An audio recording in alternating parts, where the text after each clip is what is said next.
I'm Bondi Blue, and I'm back for another Love and Hip Hop Atlanta Season 2 review. Episode 13. Okay, so here's the deal. Does anybody know how many episodes are in this season? Please comment down below and let me know, because I don't know. All I know is next week is 14, and that looked like a season finale that right there. Okay, that looked like a season finale that we just saw right there. Okay, I'm gonna get to that later. Anyway, let's just start off with the notes. Rashida goes over to Mimi's to confide in her about the situation with Kirk, about her feelings and emotions. And the entire time, I'm like, I have not seen a tear fall from this bitch's eyes. Even though, like, she's squinting, and like me, she got a lazy eye, so one eye, you know, one eye closed and the other one is like kind of just squinting, and she crying, giving that ugly cry and shit like that. And Mimi is like, it's gonna be all right, girl. And I'm just kind of like, why are you going to Mimi? Like, what the fuck is Mimi gonna do? But at the same time, that was the right person to go to, it just so happens. Surprisingly, Mimi was the right person to go and talk to at that time. Mama D is chilling with Scrappy. She informs him that she felt as if that bitch needed to get that ring up off her hand. Come up out it, bitch. And when she saw that girl take that finger off signing paper, Lord have mercy, she was happy as hell.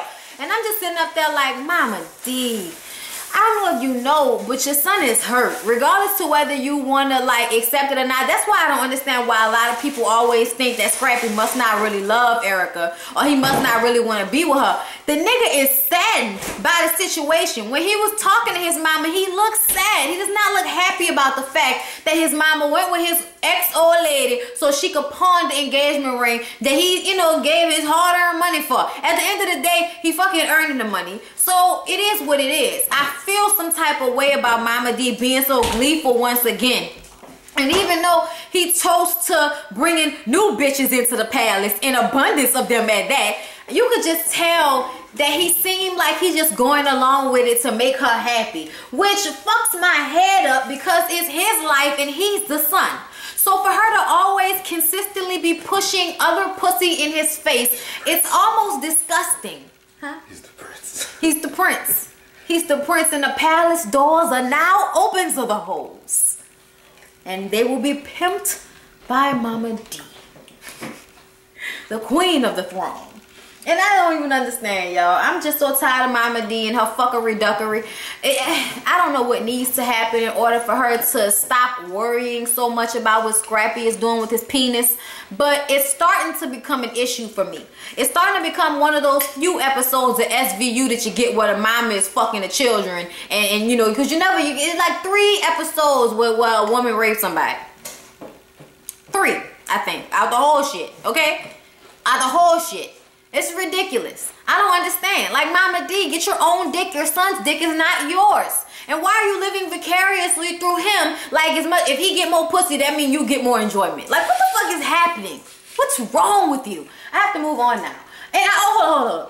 Why, y'all? Why did it look like her real hair was in a ponytail, but her weave was on top, giving y'all water flow? Like, what the fuck? Don't go chasing Mama D, okay? Because your fucking ass is falling down, okay? What the hell is going on? Y'all, am I not doing it right? Yes? Yes. You love. I'll do a video. Yes, I will. I will do a video. Okay. Anyway, moving on, you know, get off my fabulousness. Drew, Tracy, and Sean meet up. This nigga Drew roll up looking like the skateboard kid. And I'm just like, what the why you always gotta look like a 17-year-old boy? Like, what the fuck is wrong with you, Baby Drew? Is that why they call you Baby Drew? Because you don't want to stop shopping at Baby Gap, nigga? Is that why they call you that? Like, explain to me why a grown-ass man is walking around looking like he just rolled up on his skateboard outside, you know, clicked it out, going to talk to his baby mama and a boyfriend. Okay, and when he comes in there, he has a questionnaire with him because he wants to ask this man about his past. Ask him if he has a record. Ask him if he's been to jail. Has he ever stolen anything? I don't know about you, but I feel as if Sean knew what was going on from that line of questioning, because he started to stare into the unknown. And you know how men get when they start staring into the unknown. It's because they don't really want to deal with the situation. If we staring into the unknown, then you can't see in my eyes that I really want to fuck you up. But I know you the pussy type of nigga that'll come over here and try to sue me for fucking your pussy ass up. So I'm just gonna have to look in this direction and handle this bitch right here and hope to God that my muscles don't flex and I don't just accidentally backhand the fuck out you. So that's what Sean was saying in his mind.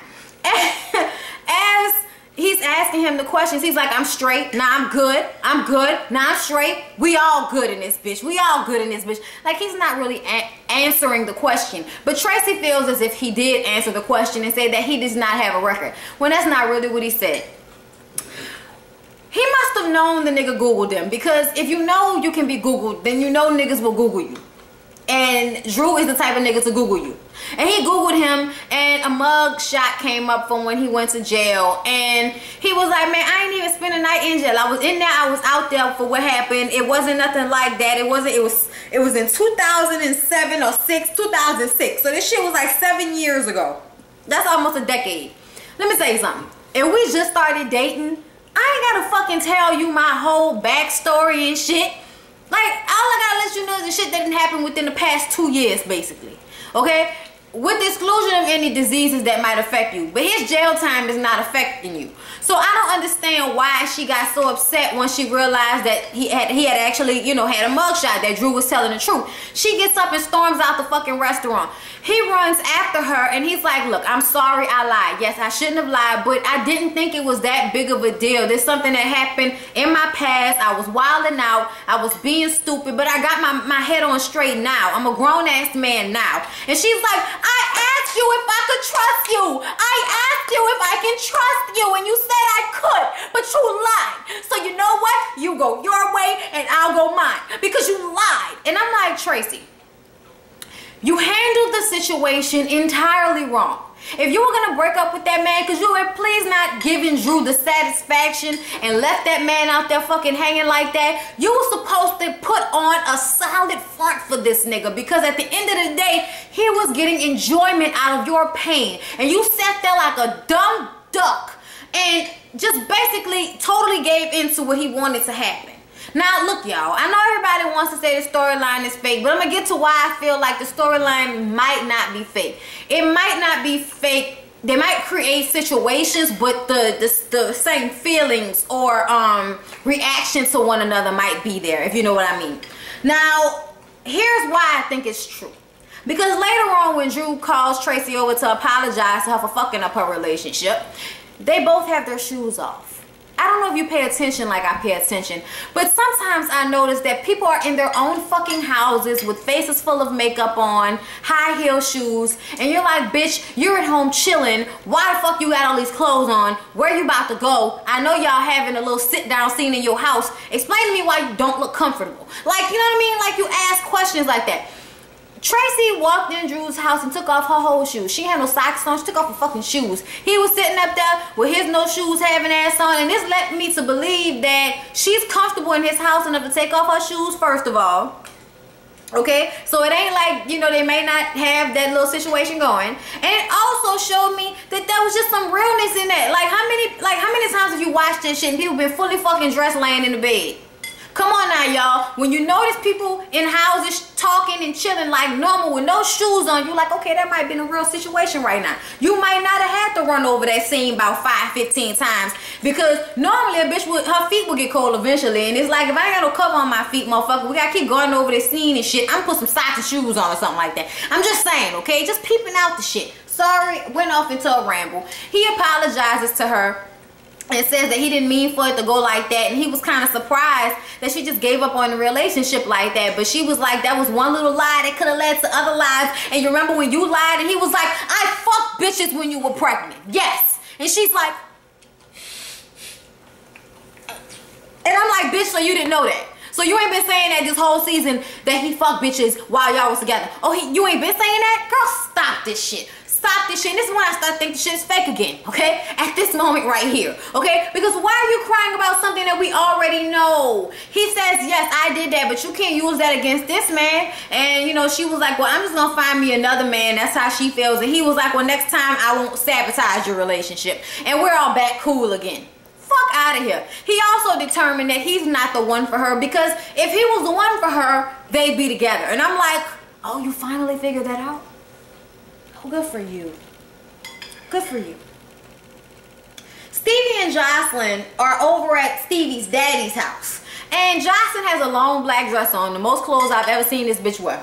Okay, inside, I mean, indoors. Most clothes I've ever seen her wear. And, you know, she's over there, you know, hey, Papa, hey, Papa. And I'm just trying to get Stevie to realize that, you know, I love him. You know, it's time for us to get married and get a house. And, you know, I just don't understand how to make him, you know, do it. How to make him commit to me. And the daddy is like, look, bitch, what you do is you take him to Vegas, get him drunk, and then y'all get married, and then he married to you. And then that's what it is. And I've been hearing that they went to Puerto Rico and got married. So I don't know if they, you know, I don't know what the situation is. I don't even know if they're really married at this point. But Stevie J look like he ain't about that life right now. And Jocelyn look like, nigga, I'ma get you. Like, that's how she look. You know what I mean? She over there helping you take care of your daddy and shit. Oh, yeah. That bitch is going for the long haul on your monk ass. Anyway. So Mimi calls Kirk over to talk to him about Rashida. This nigga is yet again wearing yellow, and it's why I refer to Kirk as the angry bird. This nigga always got yellow on. Like, are you trying to be seen? Puss ass mother. Anyway, you already on TV, nigga. Like, what the fuck you gotta have neon yellow on for and shit? Anyway, you know, Mimi's so funny to me, y'all. Like, Mimi go at it like on a smooth tip. Even though you know, like, the angry black woman inside of her is like stabbing him. Like, you know, like in her mind, she's like, shh, shh, shh. But she's like, so what's going on between you and Rashida? And he's like, man, I just, you know, I've been out here, man. She, you know, she was acting like she didn't care about me. She was acting like she didn't give a fuck. So I went out here and had some fun, and, you know, so she was like, so do you believe that this 2 seconds of fun that you had, do you feel like that's worth? Do you feel like that's worth losing everything? Your marriage? Your kids? When your kids find out that you're out here with $2 hoes? What are they gonna think? And the example you're setting for your sons and your daughters. Do you think that your daughters are gonna now feel like it's okay for a man to cheat on them with $2 hoes? Do you think that's right, Kirk? And Kirk just sitting over there. I got you. I got you. And I just kind of wanted her to keep going. Like, keep digging deeper. And what if something happens to Rashida because of the stress? And she loses this baby. And because of the stress that you put her through, a baby has died. It's like you gave her a mental abortion. All after the fact. You can't be doing stuff like that. Like, I feel like Mimi just totally went into like on some shit. Like, I don't even know. Like, y'all little fans saying, call a thing, beloved type thing. Like, I don't, beloved. Like, I feel like you should, like, bitch be rubbing the chest hairs. Beloved. Like, what the fuck? Lord, that was funny. Anyway, y'all, moving on. Huh? She said she had chest hairs. That's how I feel like when you be talking that deep, bitch, you need to have chest hairs on the chat. Anyway, so K. Michelle, Mimi, and Arian meet up. And this is where Arian says that this is her. She's a free spirit. She likes to lick that kitty cat. And we were like, bitch, we knew all along. Okay? Like, I don't know that you just figured it out, bitch. But we knew from the beginning. Bitch, we said this shit last season, okay? We said it last season, and somebody told you on a radio interview and you just laughed. And I was like, yeah, that bitch laughed. That bitch gay a motherfucker. She don't want nobody to know. And then she came out to K. Michelle because obviously Mimi knew already. You did. I'm sorry, y'all know what that mean to me. Like, we fucked before. We fucked before. We fucked before. And think about how Stevie went to talk to Arian. He wanted to find out what's going on. Mimi had her number, everything. Call this bitch up. Meet me over here. How you know all that information on her, Stevie? How you know all that information? How you got her number in your phone like that? Unless y'all was probably doing threesomes and shit, since we know you like girls, Arian. You know what I'm saying? Like, that's what I think happened. Like, that's what my mind go with it. You know what I mean? My mind go with it. I was trying to get away from anyway. Right. So K. Michelle is like, you know, I ain't got no problem with nobody's sexuality. So, you know, she says that she likes girls on holidays. And Arian is like, well, bitch, it's Memorial Day weekend, so what's going on? And I'm like, ew, no, bitch. Make a tape. Put it on Love and Hip Hop. Like, y'all did Kirk scene. do the made for TV version of y'all fuck scene. Do that for me. Y'all know it's real easy to make girl scenes, because all you gotta do is have them against each other hunching, and then keep it like booty up. Bam. Porno. And make sure it look like they fingering one another. It has to at least look like arm movement and shit like that to make it look realistic. Yeah. All right. Anyway, 1, 2, 3, go. Nigga gave y'all the game. Gave y'all the game. Do it. So then Scrappy is going to see an addiction specialist. She asked him, why would he smoke knowing he had a drug test?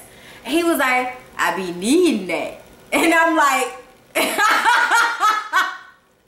that's how I felt. I wanted to laugh because it's funny to me. Anyway, because I mean, it be the way he say shit. And he was like, when you high, the world look different. You know what I mean? And then he started looking at a like, you ain't really gotta, you know, be paying attention to shit. You could just kind of be going through life as it is, you know, and not really feeling everything blurry. You ain't gotta really handle everything as it's coming to you. You know, I don't like that sober life. You know, that's not what I... Like, he talking to... Like, what the fuck going on, Scrap? Like, Puffy, right here. Talk to me. Puffy. But you know what? He was spitting real shit. He was spitting how he feel. Like, and then, you know, they start to talk about what he might need. And they said that, you know, they probably have to send him to rehab. The black lady is going to give him rehab. And to me, she looked like a nice lady. So her whole thing was, the court probably appointed her to decide if he should go to rehab or if he should go to jail. And she talked to him for 5 minutes and decided that he should go to rehab like white people. Thumbs up. Okay? Okay? So... K. Michelle and Jocelyn meet up. And can I just say that I love... Do you want to go in your room? You want to go in your room? Come on, let's go in your room. Let's go in your room right now. Leave me alone. Thank you. So, Jocelyn says that she's been, you know, trying to help Stevie C. You know, they go to the house. They go see the house and they, you know, she's helping him take care of his dad. So she really trying to get in there with him, and he is really responding very surprisingly to her. He, you know, he is basically saying that, yeah, he won't do it. He love me. And I'm like, yay. Yay. I'm sorry, y'all. I got the giggles tonight. Anyway, so K. Michelle is like, this is kind of weird. Like, because I watched my friend Mimi go through the same thing with Stevie J, okay? And to see Jocelyn doing the same thing is surprising, but if she happy, it is what it is. And I'm like, all right, K. Michelle, you better stay neutral, bitch. That ain't your problem.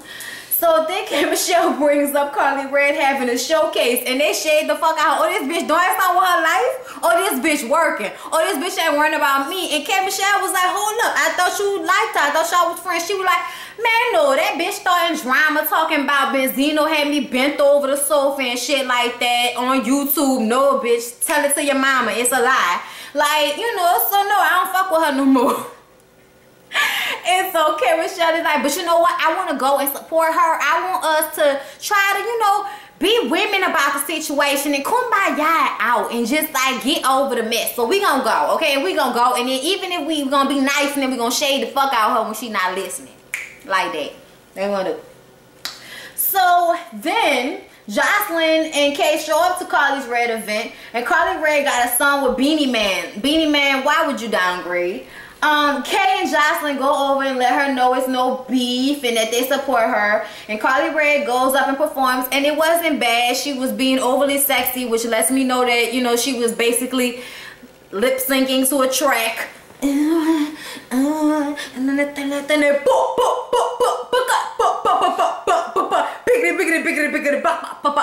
When I fall in love, girl.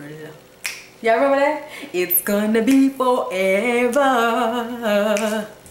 Oh, I never fall in love. I never gonna fall in love. If y'all don't watch Living Single, y'all wouldn't know. But anyway, y'all remember the episode of Living Single when Kyle was singing and Max was came in there with the sexy red dress on and he started fucking up, and you know then he came back and sang and she was turning the paper into confetti and shit. Y'all remember that shit? Y'all remember? That's what he did. He was like, and he just started singing. It was funny as fuck. So that's what that reminded me of when this bitch. All right, y'all see how I brought that together for y'all? Follow me now because I'm a hot girl. Work that shit. So after her performance, Jocelyn and K. Michelle are outside. She go outside, ask them what they thought. K. Michelle was like, it really wasn't bad. And then Jocelyn was like, bitch, you know, it was cool. Your weave, I like that color though. Your weave look good, girl. You know, it make you look younger. And Carly Rae was like, see, why you throwing digs? Ain't nobody throwing digs at you.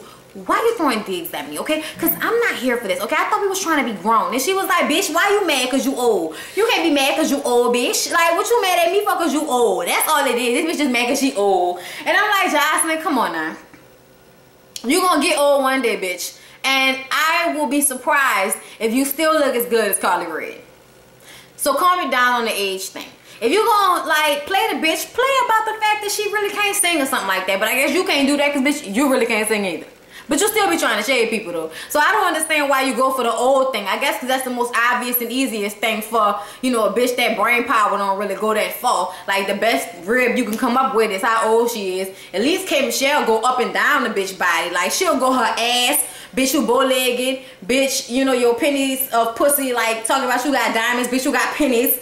Copper. It's only important if it's what? Plumbing. Thank you. That's the only time it's important, when it's plumbing. I'm just saying, because you know pennies ain't worth shit, but copper plumbing worth a lot of fucking money. Get it? Anyways, so they play the fuck out her, and K. Michelle is like, you know what, just go ahead, Carly Rae, you did good, girl, bye. So her and Jocelyn hold hands and skip off into the night like two fix-a-flat booty hookers. And I'm like, I like y'all together. I like y'all together. Y'all should hang together more often. It's amusing. Very much so. Lil Scrappy goes to talk to a shrink about his smoking problem, and dude basically tells him, you are choosing between the weed and your daughter. Whether she goes to Spelman and does great things, wonderful things, or she's the main attraction at Magic City. The choice is yours. How you live your life is going to dictate how she lives hers. Y'all, really shit of the moment, okay? Even though I don't feel like Scrappy is going to stop smoking weed, I feel like he might at least stop smoking weed in order for him to get off probation. Or at least, you know, start cleansing and drinking a lot of water and stop smoking all the time. Like, after you have a piss test, smoke right after you have the piss test. And then, you know, like, quit maybe 2 weeks before you have another piss test and drink a lot of fucking water. And get the pills from the store. Get the pills from the store. Wait, I would beat this. Talking about Candy Crush. Anyway, we ain't worry about Scrappy and his piss problems. Anyway, y'all, I want him to get his shit together because it's obvious that he loves his daughter. But I mean, just get sober until you get off probation, and then, like you said, nigga, move to Colorado.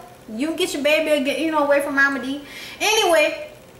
Because the doctor also told him, because he brought up his, you know, how his mama was a pimp and she'll get him weed every now and again and da-da-da-da-da. He was like, you need to, you know, separate yourself from your mama because she seems to be like the basic, you know, thing to why you have so many problems. The common denominator. Why are you not with Erica anymore? Because of your mom and you're cheating. But why do you cheat and want to be around hoes? Because of your mom. So, you know what I mean? It kind of all goes back to her. But at some point, nigga, you got to take responsibility for your own life. At some point. Like, you can't be 45 years old still talking about, you know, my mama forced her impression on me. Like, shut the fuck up, nigga. Grow up. Grow some balls. Grow the fuck up. Anyway, so then we get to Rashida. I'm sorry, y'all. Jocelyn went and got Stevie J an iced out engagement ring like most bitches on Love and Hip Hop do, being thirsty, you know, whatever, wanting to be married so bad. Bitch, wait till he proposed to you, because then you'll know he was really ready for it. Anyway, I don't know if you learned from the first Love and Hip Hop, but when Chrissy did that shit, how long are they still engaged and not married yet? Oh, all right, thank you. So Rashida is telling her mama what happened with Kirk and everything. And the mama is like, so he was calling and you ain't answer, and he still ain't come home? Oh, this, you know what, the mama's like, how could he be like this? I mean, you give 150% every time with everything you do. And I know it's not because you're pregnant, because you still look beautiful while you're pregnant. And she's like, thank you, mama. And you know, she was like, do you know, Rashida, this whole thing? Do you know? This whole thing is just really bothering me, Rashida. It's really bothering me. I'm like, mama, like... calm down, bitch. If you're not calm, I'm not gonna be calm. So she hug her mama and they walk outside. And why when they walk outside, Kirk outside popping willies and shit? I'm like, nigga, what are you, 10?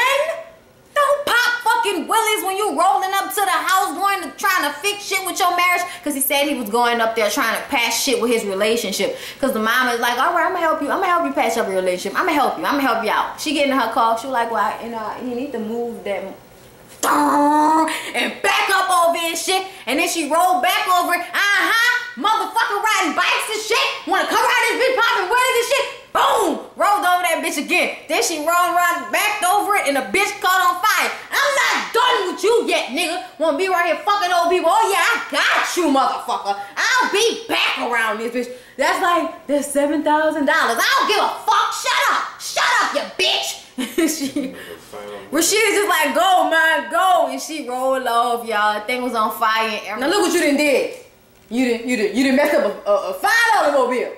Y'all, what's love got to do with it? Always applies.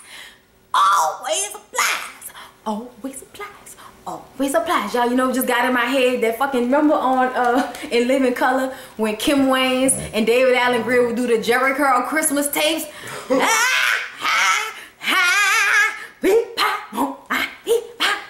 They should be singing any fucking thing. Hey, now you know. Silent night. I took that skit from them. Of course they did. Oh man. Of course they did. Shit, always stealing shit from black people. This episode, Rashida gonna get them papers signed for a separation. Scrappy make some type of statement. Jocelyn proposes to Stevie J. He look like, bitch, stop it. You know what I mean? So anyway, you guys, please don't forget to like, comment, and subscribe. That was your Love and Hip Hop review. And let me hurry up and get off of this so I can go watch Hit the Floor. Yes, True Blood will be up this week. I have to watch it again so I can get it fresh in my head. I love you guys. Don't forget to share me.